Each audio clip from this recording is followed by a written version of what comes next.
you're not going for one of your patented really, really, really, really, really tenuous links? Well, say you. No. I'm not immune to doing such nonsense myself. Brian Taylor, one half of the Neville Dean Taylor partnership that brought us the hugely entertaining Crank films, writes and directs Mum and Dad, a comedy horror film that feels, in many ways, like you might imagine Shaun of the Dead would be after being passed through a Chev Chelios filter. Talking of which, and for the second time in this podcast, can we begin a petition for the return of Mr. Chelios, please? Yes, immediately. Because he was great. The action begins with a mother parking her car on a level crossing, then abandoning the car with her baby inside just before an oncoming train destroys the vehicle. A tragic story of postpartum depression, perhaps? Well, we'll see. We then visit the Ryan household, where Brent, Mr. Nicolas Cage, thank you very much, and his wife Kendall, Selma Blair, are getting ready before school with their 15-year-old daughter Carly, played, because of course she is, by a 23-year-old, and preschool, well, I guess preschool, but he's played by an 11-year-old who looks like an 11-year-old, so your guess is as good as mine, son Josh. There's some tension here, but nothing seems too out of the ordinary. In fact, it all seems pretty cliché. Bratty teenage daughter, resentful parents longing for lost youth, innocent younger child, airheaded friends. It's an American suburbia we've seen 1,000 times. But in the background, we see and hear snippets of events that show that something really weird is going on.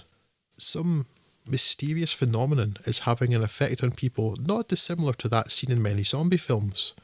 But it is a very particular one. Parents are turning on and attempting to murder, mostly successfully, their own children. And only their own children.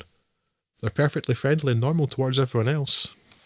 After seeing a child brutally keyed to death by his own mother at her school, Carly races home to find her brother, followed shortly thereafter by her parents, who try many brutal and inventive methods of filicide.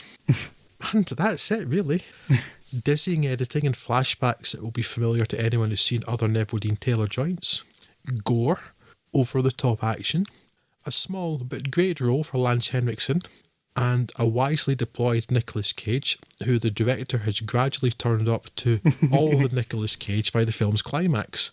Glorious stuff. A masterpiece it is most certainly not, but what it is 83 minutes of thoroughly decent entertainment with a lot of full-on Nicolas Cage by the end. Yes, this popped up in a lot of, I guess last year it would have been best horror films of the year. It's like, this isn't really a horror film. This is clearly a comedy by and large. And it's an action film more than anything, I guess. Yeah. Certainly the way it's edited and the sort of the kineticness of it. And it's really entertaining, yeah. Quality cinema, no. But it's certainly a lot of fun. Yeah, it's absolute schlocky, cliched nonsense, but it's so fun. And Nicolas Cage doing full-on Nicolas Cage is so much entertainment value. Yeah, it's very much the Nick Cage show. It's just do whatever you like, Nick. So I'll just start shouting about how the saws all.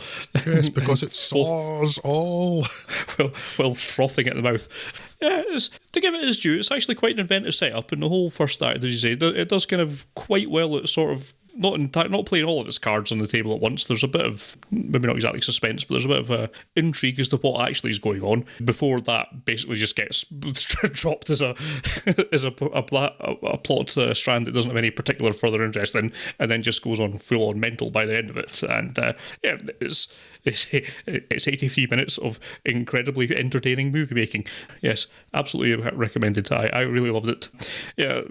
Film of the year list material, certainly not, but it's certainly a hell of a lot of fun. Yeah, absolutely. And yeah, nice to see Lance Henriksen back. Yeah. As murdering grandpa. Hudson, I want to see Nick Cage in a Crank film. Yeah. He could do that. Could work.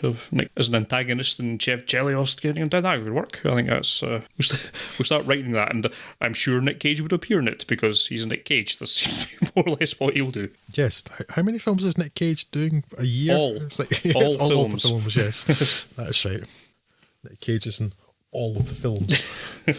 So I had mentioned doing this in the podcast ages ago, and we never got around to it. And then because I never watched it, and then you said you had watched it, And I'm glad you did, because it's, Yes. it's a great deal of fun. So I recommend any of our listeners watch it too. I think it's a Netflix joint, so it's fairly easily available.